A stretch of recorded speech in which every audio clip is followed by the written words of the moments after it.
I heard something pretty interesting. Matt Siegel over at Van Eck said, well, Bitcoin's, in terms of Bitcoin's volatility, has been cut in half over the last year or two. And so if that's the case, if we're used to 80% drawdowns, maybe now the drawdowns are about 40%, right? You would expect that if the volatility has been cut in half.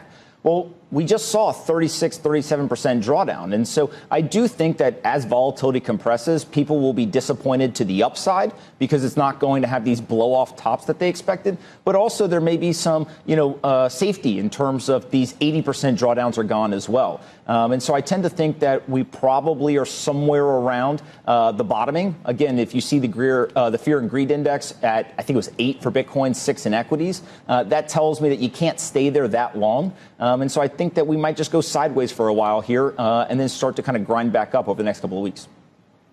Anthony, one of the big questions has always been how much leverage there is in the Bitcoin universe and whether there gets to be a point, and I don't know what the inflection point is, where there are enough margin calls that it effectively becomes this sort of self-fulfilling prophecy on the downside. Where do you stand on that? I mean, obviously, we talked to Michael Saylor just about a week and a half ago. He obviously represents a huge part of the market, too. Also, there's a number of ETFs now that represent a big part of the market. So how do you see that piece of it?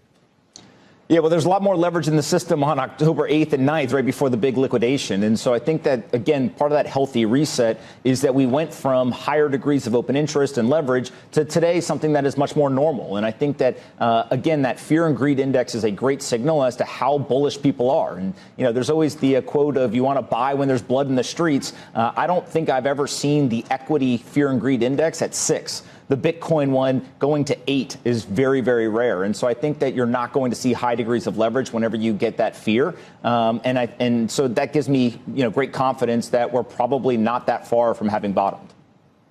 So are you buying right now? And what do you see